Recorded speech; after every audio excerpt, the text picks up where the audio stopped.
మసాలాలో సహజమైన రుచి ఎన్ఎస్పీ మసాలాతో 100% natural spices, no chemicals and preservatives, pure flavour, strong aroma with NSP masala. Andhra Pradesh రాజధాని అమరావతి ఫైనాన్షియల్ హబ్ గా బీజం పడేందుకు కావాల్సిన ప్రణాళికని రాష్ట్ర ప్రభుత్వం రెడీ చేసింది. 28వ తేదీ ఫిక్స్ అయింది ముహూర్తం. కేంద్ర ఆర్థిక మంత్రి నిర్మలా సీతారామన్ ఏపీకి రాబోతున్నారు. అమరావతిలో నేరుగా 25 ఆర్థిక సంస్థలకి సంబంధించినటువంటి వివిధ భవన నిర్మాణాలకి శంకుస్థాపనలు చేయబోతున్నారు. దీన్ని అధికారికంగా ఏపీసీఆర్డీఏ ఎండార్స్ చేసింది. ఏపీసీఆర్డీఏ కమిషనర్ కార్యక్రమ నిర్వహణకి సంబంధించినటువంటి ఏర్పాట్లను స్వయంగా పర్యవేక్షిస్తున్నారు. అలానే సిఆర్డీఏ ఆఫీస్ అమరావతిలో ఇటీవల ఇనాగ్రేట్ అయినటువంటి సిఆర్డీఏ ఆఫీస్ సమీపంలో బ్లాక్ 1 ఏరియా అంటారు. ఆ ఏరియాలో ఈ ప్రోగ్రాం జరగబోతుంది.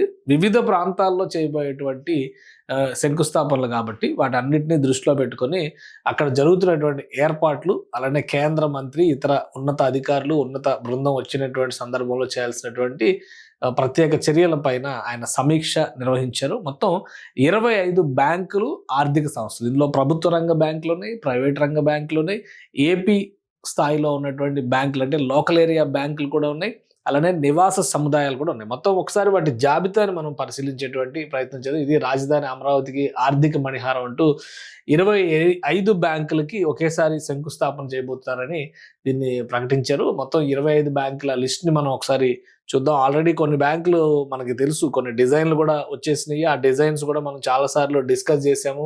ఆ బ్యాంకుల నమూనాలకు సంబంధించినటువంటి ఇది ఎస్బీఐ బిల్డింగ్కి సంబంధించి 14 అంతస్తులో నిర్మించబోయేటువంటి హెడ్ ఆఫీస్, రీజనల్ ఆఫీస్ ఇది. ఈ రీజనల్ ఆఫీసు డెఫినెట్గా ఒక అట్రాక్టివ్ పాయింట్ అవుతుంది అని చెప్పనే అభిప్రాయం ఉంది. అలానే దీంతో పాటు ఇక్కడ భూములకు ఇది ఎస్బీఐ బిల్డింగ్కి సంబంధించినటువంటి నమూనా.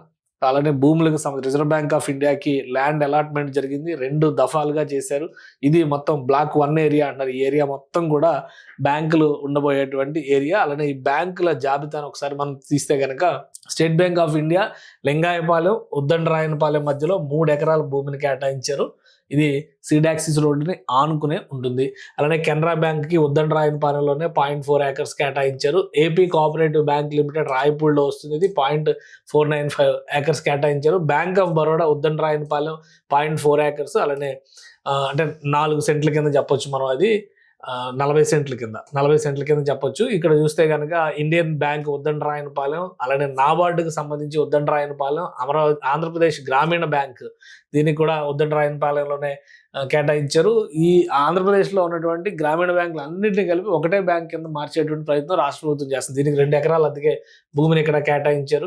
నాబార్డుకు 1 ఎకరం కేటాయించారు. సెంట్రల్ బ్యాంక్ ఆఫ్ ఇండియాకి సంబంధించి వెలగపూడి ఉద్దండరాయనపాలెం మధ్యలో 0.4 ఏకర్స్ కేటాయించారు. యూనియన్ బ్యాంక్ ఆఫ్ ఇండియాకి సంబంధించి ఉద్దండరాయనపాలెంలో 0.4 acres. Bank of India Uddandarayunipalem ఇది కూడా 0.4 ఏకర్స్.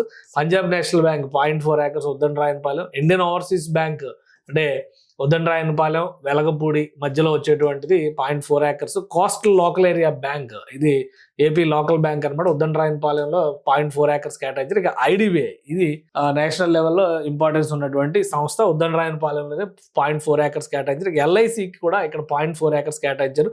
ఇన్కమ్ ట్యాక్స్ డిపార్ట్మెంట్కి రాయపూడిలో 2 ఎకరాలు కేటాయించారు. ఇన్కమ్ ట్యాక్స్ డిపార్ట్మెంట్ ఆఫీస్ అక్కడ ఆయకార్ భవన్ వస్తుంది, దానికి సంబంధించి అది కూడా శంకుస్థాపన చేశారు. రిజర్వ్ బ్యాంక్ ఆఫ్ ఇండియా నేలపాడులో 3 ఎకరాల భూమిని కేటాయించారు.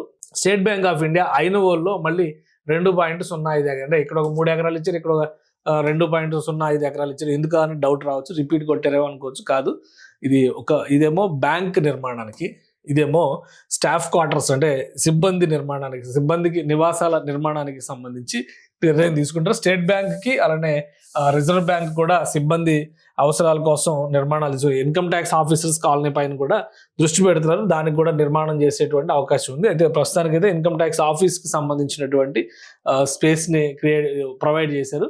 ఇక్కడ ఇన్కమ్ ట్యాక్స్ డిపార్ట్మెంట్ అలానే రిజర్వ్ బ్యాంక్ ఆఫ్ ఇండియా నేలపాడులో 3 ఎకరాలు, స్టేట్ బ్యాంక్ ఆఫ్ ఇండియా ఐనవోల్లో 2.05 ఎకరాలు, కెనరా బ్యాంక్ ఐనవోల్లో 0.8 ఎకరాలు, ఆప్కాబ్కి సంబంధించి ఆంధ్రప్రదేశ్లో కోఆపరేటివ్ బ్యాంక్స్కి సంబంధించినటువంటి ఇది అనమాట. ఐనవోల్లో 2.2 ఎకరాలు. బ్యాంక్ ఆఫ్ బరోడాకి ఐనవోల్లో 1.15 ఎకరాలు. బ్యాంక్ ఆఫ్ ఇండియాకి ఐనవోల్లో 0.82 ఎకరాలు. ఆర్బీఐకి ఐనవోల్లో 4. 0.4 ఎకరాలు. అలానే NIACLకి సంబంధించి ఐనవోల్లో 0.5 acres. అలానే ఇండియా అష్యూరెన్స్ కంపెనీ లిమిటెడ్, ఈ న్యూ ఇండియా అష్యూరెన్స్ కంపెనీ లిమిటెడ్కి ఉద్దండరాయనపాలెం వెలగపూడి మధ్య 0.4 acres. మొత్తం కలిపి 25 సంస్థలకి ఈ భూ కేటాయింపులు జరిగినాయి. ఈ 25 సంస్థలకి ఒకేసారి శంకుస్థాపన చేయబోతున్నారు. అలానే బ్లాక్ ఏరియాస్ని బట్టి చూస్తే కనుక ఆ బ్లాక్లో ఉన్నటువంటి నిర్మాణాల పరంగా ఈ నిర్ణయం తీసుకోబోతున్నారు. ఆల్రెడీ బిల్డింగ్లకు సంబంధించి, ల్యాండ్లకు సంబంధించి బోర్డులు పెట్టేసి ఉన్నాయి. ఇవన్నీ కూడా లాస్ట్ మంతే జరగాల్సింది, కొంత జాప్యం జరిగింది. ఈ బ్లాక్స్ అన్నిటికీ సంబంధించి అంటే చూడండి, ఇక్కడ డిస్టెన్స్ వైజ్గా చూస్తే SBI బ్యాంకులన్నీ ఇక్కడే ఉన్నాయి. అలానే గ్రామీణ బ్యాంక్ ఇక్కడ ఉంది. ఇంకా కొన్ని ఏంటంటే రాయపూడి లోపలికి ఉన్నటువంటివి ఉన్నాయి. సో అవన్నీ దృష్టిలో పెట్టుకొని ఒకే చోట వీటన్నిటికీ కూడా శంకుస్థాపనకి ఏర్పాటు చేస్తున్నారు. సో మొత్తం బ్యాంకులు అన్ని దీనికి సంబంధించినటువంటి ప్రణాళికని బట్టి చూస్తే కనుక మొత్తంగా 27 ఎకరాలు, 27.8 ఎకరాల భూముల్ని ఈ బ్యాంకులు, నివాసాలకు సంబంధించినటువంటి స్టాఫ్ క్వార్టర్లకు సంబంధించినటువంటి భూములు, ఇవన్నీ చూస్తే అమరావతి పరిధిలో 27 ఎకరాల్లో ఒక మినీ అని చెప్పొచ్చు ఆర్థిక నగరం రెడీ అవుతుంది. ఎందుకంటే ఫైనాన్షియల్ క్యాపిటల్ కింద కాకుండా ఒక సిటీని ప్లాన్ చేశారు. 9 థీమ్స్ సిటీస్ అన్నారు కదా, అందులో ఫైనాన్షియల్ సిటీ కూడా ఒకటి ఉంది. ఫైనాన్షియల్ సిటీలో కూడా ఒక మినీ ఏరియా రెడీ అయిపోతున్నట్టుగా చూడాలి. ఇన్ని సంస్థలు ఒకే దగ్గర ఆపరేషన్స్ మొదలయ్యాయి. కార్యాలయాల కోసం 12 ప్రభుత్వ రంగ బ్యాంకులకి ఇచ్చింది 9.6 ఎకరాలు. అలానే కార్యాలయాల కోసం ప్రైవేట్ బ్యాంకులకి ఇచ్చింది 0.8 ఎకరాలు. 2 ప్రైవేట్ బ్యాంకులు ఉన్నాయి, కోస్టల్ ఏరియా బ్యాంక్, IDBI అనమాట. అనుబంధ సంస్థలకు LIC కానీ, NIACL కానీ, అంటే న్యూ ఇండియా అష్యూరెన్స్ కానీ, ఆదాయ పన్ను శాఖ కానీ, RBI కానీ, వీటికి సంబంధించి ఇచ్చింది కేంద్ర ప్రభుత్వ అనుబంధ సంస్థలు కానీ. వీటిని చూడాలి మనం. ఇవి 5.8 ఎకరాలు కనిపిస్తుంది. ఇక నివాస స్థలాలు, ప్రభుత్వ రంగ బ్యాంకులకు నివాస స్థలాల కోసం ఏమో 7 ఎకరాలు ఇచ్చారు. నివాస స్థలాలు అనుబంధ సంస్థలకు సంబంధించి ఏమో 4.54 ఎకరాలు. సో మొత్తం కలిపి 27 ఎకరాల్లో ఒక గ్రాండ్ ఈవెంట్ చేసేందుకు ఆంధ్రప్రదేశ్ ప్రభుత్వం కసరత్తు చేసింది. ఏపీ CRDA ప్రణాళికలు అమలు చేస్తుంది. కమిషనర్ గారు అన్ని ఏరియాలని సందర్శించారు. బ్లాక్ 1 అంటే CRDA ఆఫీస్ ఎదురుగా ఉన్నటువంటి జాగాలోనే ఈ నిర్మాణాలకు సంబంధించినటువంటి ఈవెంట్ నిర్వహించబోతున్నారు.